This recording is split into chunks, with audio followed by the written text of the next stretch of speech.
नमस्कार. याच्या आधीच्या आपल्या व्याख्यानामध्ये आपण एक पार्श्वभूमी ही बघत होतो की सशस्त्र क्रांतिकार्याची.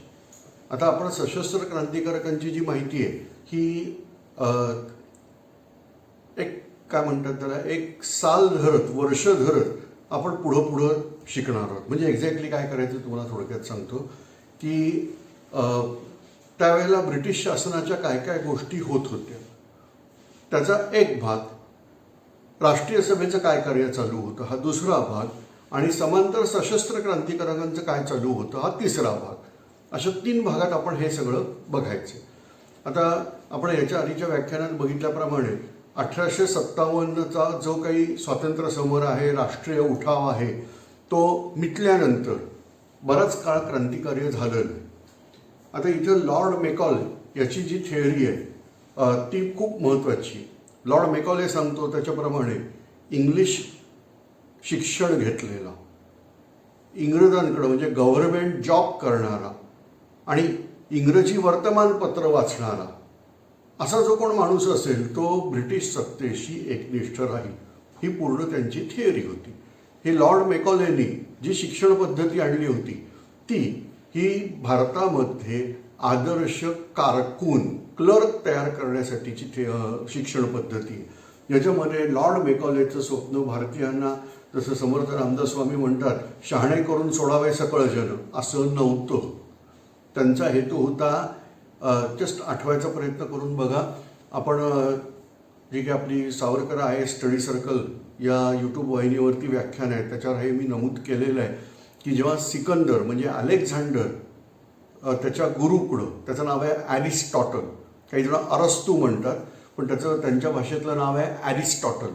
त्या ॲरिस्टॉटलकडं शिकत होता त्यावेळेला ॲरिस्टॉटलनी सिकंदराला हे शिकवलं, जग हे 2 भागात विभागलेलं आहे. एक आहे ग्रीक आणि दुसरं आहे ग्रीकेतर म्हणजे नॉन ग्रीक. ग्रीक लोक कसे आहेत तर सद्गुणाचे पुतळे आहेत, सगळ्या चांगल्या गोष्टी ग्रीकांकडेच आहेत. नॉन ग्रीक म्हणजे जे ग्रीकेतर लोक आहेत यांच्यासारखे नालायक लोक जगात नाहीत. तुला काय करायचं आहे, जे नॉन ग्रीक आहेत म्हणजे ग्रीकेतर आहेत यांना जिंकून घ्यायचं आणि त्यांना ग्रीकांसारखं बनवायचं. म्हणजे थोडक्यात त्याच्या दृष्टीने संस्कृत म्हणायचं का ग्रीक म्हणायचा तो प्रश्न आहे, पण त्यांच्या दृष्टीने सुग्रीक असं त्यांना बनवायचं. त्यामुळे तुम्ही जर बघितलं तर सिकंदर जरी भारतातून पळवून लावलं असलं आपण सिकंदराला, तरीसुद्धा नंतर जे ग्रीक आक्रमक आलेले आहेत त्यांनी जी नाणी छापलेली आहेत ती ग्रीक भाषेत आहे. नंतरही परदेशी आक्रमक भारतावर चालून येत होते, जसं शक आहेत, कुशाण आहेत, हूण आहेत, ह्यापैकी बरेच जे आक्रमक आहेत यांची नाणी ही ग्रीक भाषेत आहे. वास्तविक ग्रीकांचं अधिपत्य कधीच संपलं होतं आणि तरीसुद्धा आपले लोक ग्रीक भाषेत नाणी छापत होते, ग्रीक लिपीमध्ये वगैरे लिहिलेलं आहे. आता प्रश्न पडतो असं होण्याचं कारण काय? इंग्रज भारतातून निघून गेले 1947 साली. त्याच्यानंतर भारतामध्ये इंग्रजी एज्युकेशन, इंग्लिश शिक्षण पद्धती का चालू आहे? आपल्या नोटा बघा, अलीकडं कुठेतरी देवनागरीमध्ये लिहायला सुरुवात झाली, नाहीतर आपल्या नोटेवरती सगळं इंग्लिशमध्येच असायचं. फक्त एक छोटासा चौकोन असतो ज्याच्यावर भारतातल्या सगळ्या भाषामध्ये लिहिलेलं असतं. बाकी सगळं नाणं जे आहे हे इंग्रजी किंवा रोमन लिपीत असतं. तर तोच प्रकार त्यावेळेलाही चालू होता. अजून तर आपला मुद्दा जो होता की जसं सिकंदराला जे टार्गेट होतं सगळ्यांना ग्रीकांसारखं बनवायचं, तसंच हीच विद्या पुढं सगळ्यांनी वापरलेली आहे. इंग्रजांचं राज्य ही ह्याला अपवाद नाही. तुमच्यासमोर मी बोलायला उभा आहे, मी जे काही कपडे घातलेले आहेत हे इंग्रजांप्रमाणे घातलेले आहेत. आपली राज्यघटना कितीही म्हणू देत ही आम्हा भारतीयांनी बनवलेली आहे, तरीसुद्धा ह्याच्यामध्ये जास्तीत जास्त भाग हा इंग्लंडच्या राज्यघटनेचाच आलेला आहे.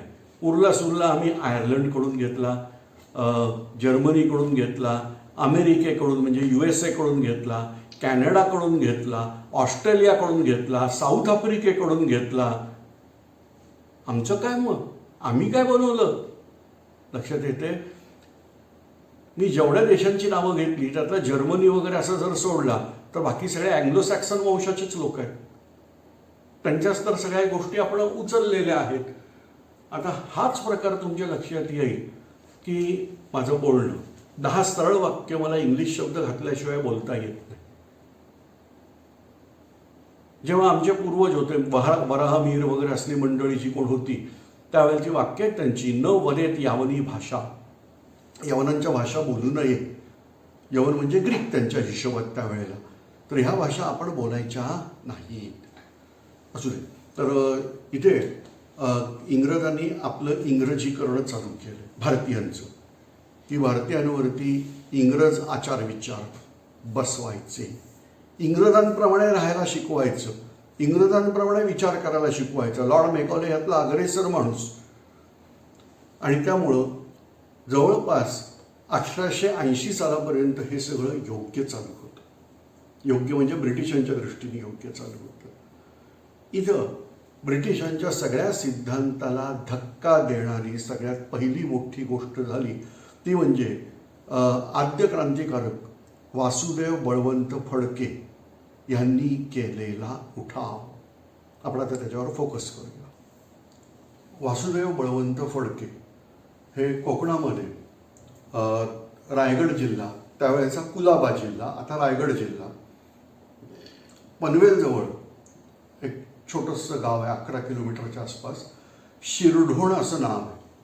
वासुदेव बळवंत फडके हे या शिरढोणचे. इथं सुंदर किल्ला आहे कर्नाळा नावाचा. वासुदेव बळवंत फडक्यांचे पूर्वज या कर्नाळ्याचे किल्लेदार वगैरे होते का सुभेदार असंच काहीतरी, पण कर्नाळा किल्ल्याशी त्यांचं घराणं हे संबंधित होतं. वासुदेव बळवंत फडक्यांचं इंग्रजी शिक्षण झालेलं होतं आणि त्याप्रमाणे त्यांना शासकीय सेवेत रुजू करून घेतलं होतं, म्हणजे गव्हर्नमेंट जॉब मिळाला होता. म्हणजे लॉर्ड मेकॉले म्हणतो त्यातली पहिली कंडिशन पूर्ण झालेली आहे इंग्लिश शिक्षण, दुसरी कंडिशन पूर्ण झालेली आहे गव्हर्नमेंट जॉब, आणि ते वर्तमानपत्र वाचत होते, अभ्यासू माणूस आहे, आणि त्याप्रमाणे तिसरी पण कंडिशन पूर्ण आहे. पण वासुदेव बळवंत फडके हे विचारी आहेत.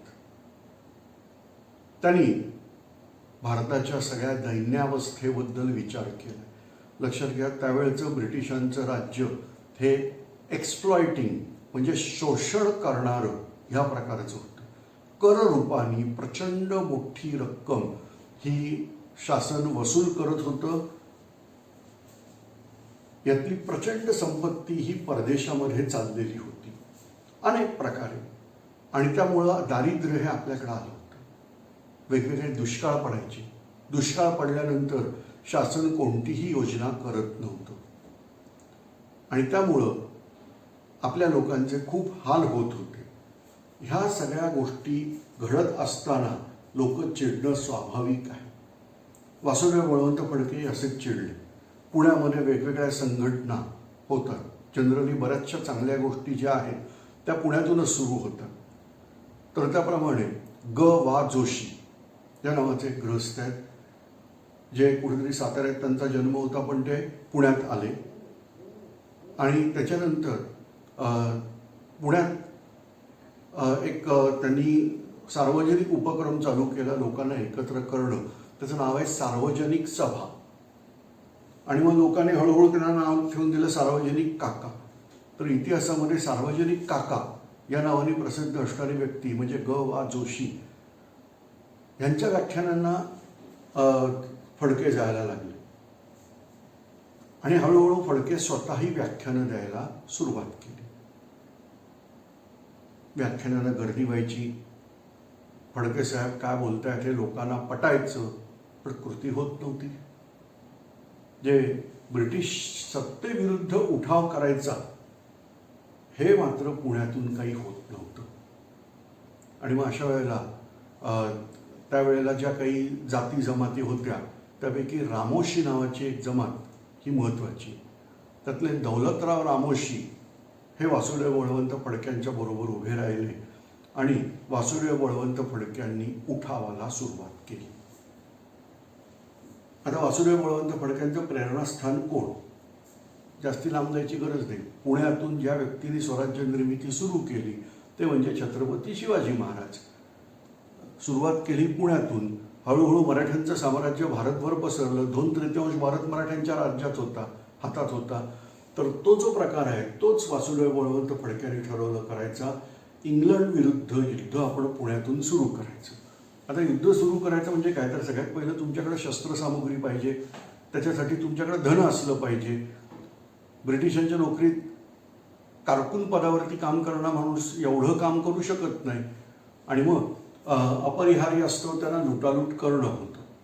ही लुटालूट करताना ठरवलं ब्रिटिश दार्जिने जे सावकार आहेत अशांची घरं लुटायची, म्हणजे ब्रिटिशांना जाणारा पैसा कट होईल आणि तो पैसा स्वराज्य निर्मितीसाठी उपयोगी पडेल.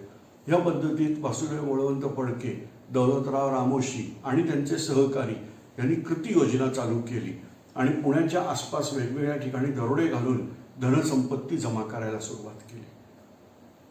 ब्रिटिशांना ताबडतोब कळलं की ह्या उठावामागं वासुदेव बळवंत फडके आहेत.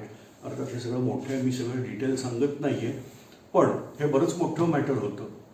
आणि मग त्यांनी वेगवेगळे अधिकारी तिथं अपॉइंट केले, पण फडके हे पुढं जबरदस्त काम करत राहिले.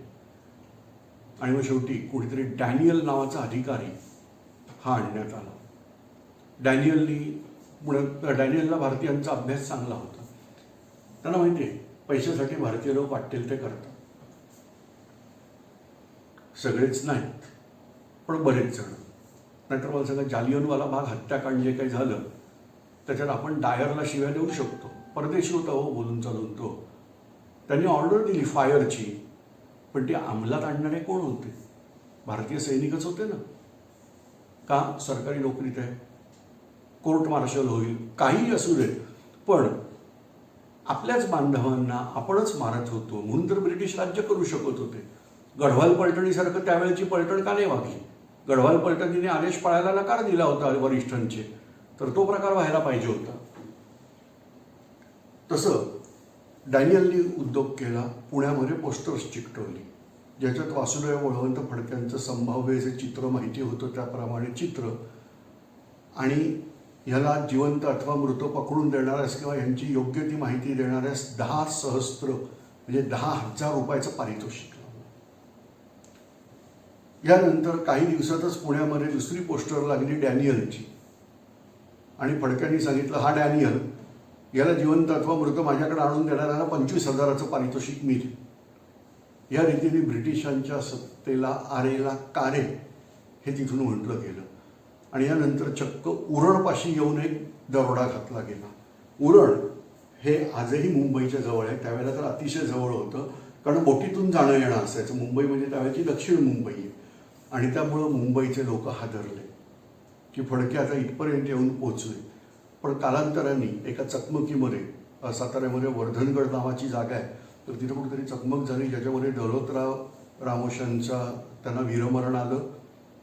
पुढं वासुदेव बळवंत फडके 2 वर्ष अज्ञातवासात होते, पण डॅनियलनी पाठलाग करून शेवटी जे ब्रिटिशांनी शेवटी त्यांना पकडलं, त्यांना पुण्यात आणलं, त्यांच्यावरती खटला दाखल केला. यावेळेला फडक्यांचं वकीलपत्र घेणं हे खरंच कठीण काम होतं, पण सार्वजनिक काकांनी हे वकीलपत्र घेतलं. आणि मग पण फडक्यांनी मात्र कुठचाच प्रतिवाद केला नाही. त्यांचं म्हणणं की आमचा न्याय करणारे तुम्ही कोण, म्हणजे तुम्ही म्हणजे ब्रिटिशर्स, माझा न्याय देव करू शकतो, बाकी कोणी नाही. आणि मग ब्रिटिशांनी त्यांना शिक्षा दिली जन्मठेप. पण ती भारतात राहून भोगायची नव्हती, ती भोगायची होती एडन या ठिकाणी जाऊन. कुठेतरी अरबस्तानामध्ये एडन नावाची जागा आहे, तुम्ही शोधून बघा. आज ती येमेन नावाच्या देशात, यमन किंवा येमेन म्हणतात, त्या देशामध्ये येते. त्याला एडनचं आखात असं तिथं म्हणतात. तर ते एडन ही म्हणजे तांबडा समुद्र आणि एडनचा आखात याच्यामध्ये असणारी ही जागा आहे. त्या एडनला त्यांना पाठवलं शिक्षा भोगायला. प्रश्न हा पडतो की भारतातून एडनला पाठवण्याची गरज काय होती? त्याचं कारण म्हणजे एडन हा त्यावेळेला बॉम्बे प्रेसिडेन्सी म्हणजे मुंबई प्रांत जो होता त्याचा भाग होता. बघा ब्रिटिशांनी काय जोडणी करून ठेवलेली आहे. तर एडन ताब्यात ठेवले, पण कोणाच्या? भारताच्या. पण जोडलं कुठं प्रशासनासाठी? तर मुंबई प्रॉव्हिन्सी, मुंबई प्रांताला जोडून ठेवलेलं होतं, म्हणून ते मुंबई प्रांतातच आहे तांत्रिकदृष्ट्या. प्रत्यक्षात अरबस्तान तिथं राहिले. काही काळ तिथं राहिल्यावर त्यांनी सगळ्या परिस्थितीचा अंदाज घेतला आणि एक दिवस आपल्या प्रचंड बाहुबलाच्या जोरावर गज बीज तोडून का वाकवून ते त्या तुरुंगातून निसटले आणि चक्क पळून गेले. आता काही सामान्य ज्ञान आहे. मुसलमान मंडळी जी आहेत आपल्याकडची ती बरेच जण उर्दू ही भाषा बोलतात. का बोलतात हे मला माहीत नाही. याचं कारण म्हणजे कधीतरी त्यांची प्रांतिक अस्मिता उफाळून येते. जसं आपण बघितलं की बांगलादेश निर्मितीच्या वेळेला त्यांना साक्षात्कार झाला की आपली भाषा उर्दू नाही आहे, ती बंगाली आहे. तर असं प्रत्येकाला साक्षात्कार होणं गरजेचं आहे. कारण उर्दू ही खरं तर भारतातलीच भाषा नाही. तुम्हाला जर माहिती असेल तर उर्दू भाषा, उर्दूचा अर्थ काय बघितला आहे का कधी? त्याला म्हणतात छावणी. जे तुर्क आक्रमक आपल्यावरती चालून आले होते, म्हणजे तो काय म्हणतात त्याला, तो कुतुबुद्दीन ऐबक, बख्तियार खिलजी, ही असली जी मंडळी आली होती सगळी, ती म्हणजे तुर्कस्तान, अफगाणिस्तान इथून आलेली, ते तुर्की भाषा बोलणार. आपल्या लोकांना तुर्की भाषा येणार नाही. त्यांच्या भाषेमध्ये तुर्की, अरबी, फारसी, फारसी म्हणजे पर्शियातले, प्रशिया म्हणजे आपलं, पर्शिया म्हणजे इराण, इथले शब्द. आणि मग त्याच्यातून एक अशी मिश्र भाषा तयार झाली, ती हिंदीची क्रियापद आणि तुर्की, फारसी आणि अरबी हे शब्द, असं मिश्रण झालेली भाषा. म्हणजे व्याकरणिकदृष्ट्या ही भाषा शुद्ध भाषा असू शकत नाही. अमका शब्द हा उर्दू आहे का नाही कसा ठरवायचा, तर तो एकतर अरबीत असला पाहिजे, फारसीत असला पाहिजे किंवा तुर्कीत असला पाहिजे, आणि क्रियापद हिंदी असलं पाहिजे, म्हणजे ते वाक्य हिंदी झालं, उर्दू झालं. कधी उर्दू ऐकलंय का? उत्तर आहे हो. आम्ही हिंदी गाणी म्हणून जी ऐकतो ती हिंदी गाणी नाही आहेत, ती उर्दू गाणी आहेत. जब दिल ही टूट गया, यातले शब्द जर बघितले, दिल वगैरे हे सगळे उर्दू शब्द आहेत. कोई जब तुम्हारा हृदय तोड दे म्हटलं तर हृदय हा शब्द संस्कृतोद्भव हिंदीत आहे, दिल हा संस्कृतोद्भव हिंदी नाही आहे. परंतु ही भाषा ही मुसलमानांची भाषा नाही. ही बाहेरून आलेले जे आक्रमक मुसलमान आहेत त्यांनी इथल्या लोकांशी संवाद साधताना जे काही मिश्रण झालेलं आहे त्याच्यातून तयार झालेली म्हणजे छावणीची भाषा. तुम्ही चेक करून बघा, जे कोण तुर्क लोक आहेत त्यांच्या राजदरबाराची भाषा तुर्की होती. ह्याच्यानंतरचे जे आक्रमक आहेत मंगोल, म्हणजे मुघल म्हणतो आपण, त्या मुघलांमध्ये सुद्धा अकबराचं राज्य येईपर्यंत यांच्या नीट भाषा अशा नव्हत्या. अकबराचं राज्य आल्यावर पर्शियन म्हणजे फारसी ही अधिकृत भाषा राजव्यवहाराची ठरवली गेली. ठरवणारी व्यक्ती राजपूत हिंदू आहे. त्यांनी मुद्दाम हे केलं कारण मंगोलांना फारसी भाषा फारशी येत नव्हती आणि त्यामुळे दरबारची भाषा फारसी झाली. आणि मग हे मुसलमान हिंदूंकडे शिकायला यायचे उर्दू भाषा, आपलं फारसी भाषा, हे असे प्रकार त्यावेळेला होत होते. जेव्हा खूप उशिरा म्हणजे महान पेशवे बाजीराव पेशवा पहिला यांचं राज्य असताना नादिरशहा हा इराणचा बादशाह भारतावर चालून आला आणि त्यांनी मोगलांची तुफान वाट लावली. यानंतर मोगलांचे डोळे उघडले की आपण दरबाराला फारसी भाषा का वापरतो, कारण ती भाषा ज्या लोकांची त्यांनी येऊन आपल्याला फार बेइज्जत केलं, लुटून काढलं. आणि मग त्यांनी ठरवलं की यापुढं फारसी भाषा वापरायची नाही आणि मग ती रिप्लेस झाली उर्दूने. म्हणून मुघलांच्या काळात अतिशय उत्तर मोगलाईमध्ये उर्दू भाषा ही राजाश्रय मिळाला. तर आपल्याकडे जे मुसलमान मंडळी आहेत त्यापैकी बऱ्याच जणांना वाटतं उर्दू ही आपली भाषा आहे, तर तसं नाही. ते जिथले आहेत त्यातल्या भाषा ह्या त्यांच्या आहेत. गुजरातमधले मुसलमान आहेत त्यांची गुजराती भाषा आहे, महाराष्ट्रातले मुसलमान आहेत त्यांची मराठी भाषा आहे. पण बरेचदा काही जणांना असं वाटतं नाही उर्दूच आपली भाषा आहे, किंवा त्यांच्या डोक्यात असं घुसवलं आहे काहीतरी. पण आत्ता तो विषय नाही. पण आपल्या पण डोक्यात तेच आहे की मुसलमान म्हणजे त्यांची उर्दू भाषा, तर तसं नाही. आता वासुदेव बळवंत फडक्यांचं तेच झालं, ते बाहेर पडले. आता हे येमेन वगैरे म्हणजे कुठं आलं, अरबस्थानामध्ये त्यांचे ते कॅम्प छावण्या असतात त्याच्यात ते घुसले. ते तिथं लोकांना सांगायला प्रयत्न करतात उर्दूमध्ये की मला तुमच्यासारखा ड्रेस द्या, मी तुमच्यातला आहे म्हणून आहे, मला ठेवा तुमच्याबरोबर. पण अरबाला उर्दू कळत नाही. गडबड इथं झाली आणि तोपर्यंत ब्रिटिश पोलीस आले आणि मग वासुदेव बळवंत फडक्यांना परत अटक झाली. यानंतर त्यांचे हाल चालू झाले. मग फडक्यांनी पण सांगितलं तुम्ही माझ्या देहाला तुरुंगात ठेवू शकता, आत्म्याला नाही. मी आत्मा देहापासून वेगळा काढणार. म्हणजे थोडक्यामध्ये प्राणत्याग. त्यांनी आमरण उपोषण चालू केलं आणि मग ब्रिटिशांचे प्रयत्न चालू झाले की त्यांना खायला घालायचे. जेव्हा ते काहीच खाईना तेव्हा निदान दूध पाजायचं इथपर्यंत प्रयत्न चालू झाले. पण त्यांनी काहीही करून अन्न त्यागच करून टाकायचं ठरवलेलं. मग शेवटी त्यांना रुग्णालयामध्ये घेऊन गेले. रुग्णालयामध्ये तुम्हाला माहिती आहे, एकदा नेलं की तिकडे सगळ्या त्यांच्या टप्प्यातूनच जावं लागतं. त्याच्यात कळलं की ह्यांना TB म्हणजे क्षयरोग झालेला आहे. आणि मग तिथं त्यांना मुक्त केलं. भारतात काय ते आले नाही.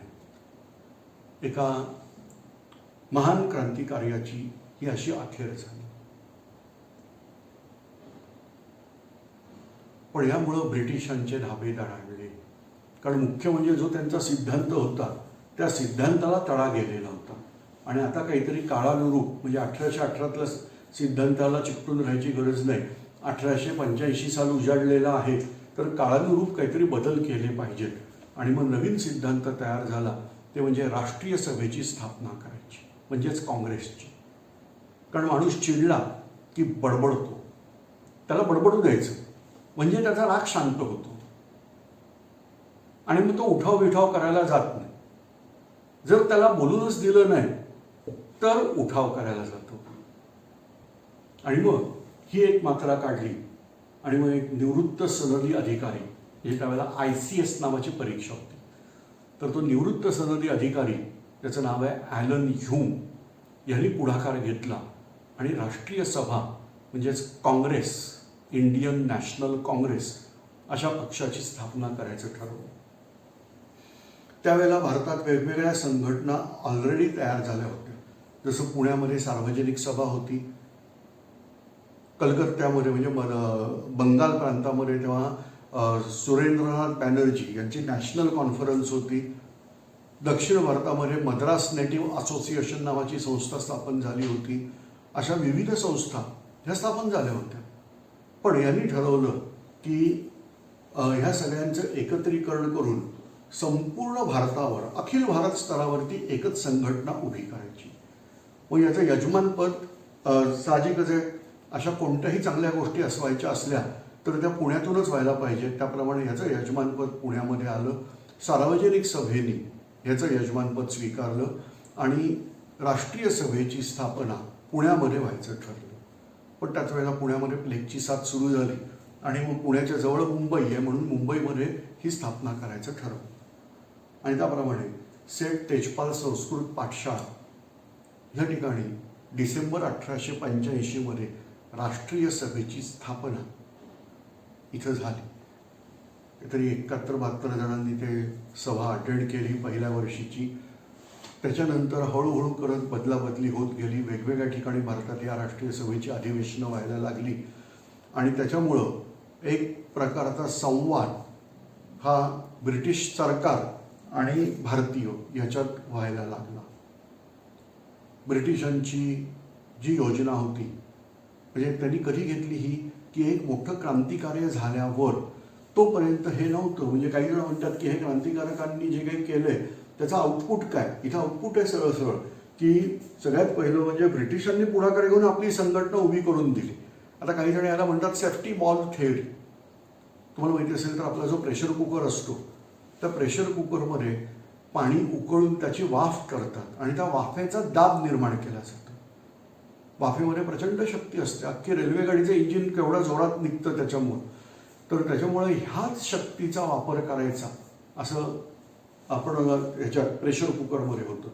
पण जर ही शक्ती खूप कोंडली गेली तर मग त्यावर असते शिट्टी. ती शिट्टी उचलली की वाफ सगळी निघून जाते आणि ती शिट्टी आपोआप खाली पडते. पण समजा शिट्टी उचललीच नाही गेली काही कारणाने तर मग वाफ कोंडत राहील आणि स्फोट होईल. म्हणून तिथं तुम्ही बघितलं असेल तर त्या हँडलच्या खालती एक षटकोनी बॉल लावलेला असतो. त्याच्यात रबराचा काहीतरी पातळ पाकुद्रा असतो. दाब जर जास्ती वाढला तर ते रबर वितळतं, तिथं भोग पडतं आणि त्यातून सगळी वाफ निघून जाते आणि मग प्रेशर कुकर फुटत नाही. याला म्हणतात सेफ्टी वॉल. तसं काँग्रेसला त्यावेळेला सेफ्टी वॉल थिअरी असं म्हटलं गेलं की लोकांमध्ये असंतोष वाढला तर ते काँग्रेसच्या माध्यमातून येतील, आपला असंतोष व्यक्त करतील, ब्रिटिशांचं राज्य सुरक्षित राहील, 1857 सारखा मोठा उठाव परत होणार नाही. ही योजना म्हणजे ब्रिटिशांची सेफ्टी वॉल थिअरी काँग्रेस असं काही जण म्हणतात. असून तर इथं 1885 साली राष्ट्रीय सभेची स्थापना झाली आणि भारताच्या इतिहासातलं नवीन पर्व, त्याला आपण म्हणतो संसदीय पद्धतीने काम करणं, याची सुरुवात ही झाली. अर्थात यामागं प्रचंड मोठा त्याग आणि धाडस हे आहे, ते म्हणजे आद्य क्रांतिकारक वासुदेव बळवंत फडके आणि त्यांचे सगळे जे सहकारी आहेत, दौलतराव रामोशींसारखे असंख्य सहकारी, यांचं बलिदान, आणि त्या बलिदानातून हे सगळं उभं राहिलं.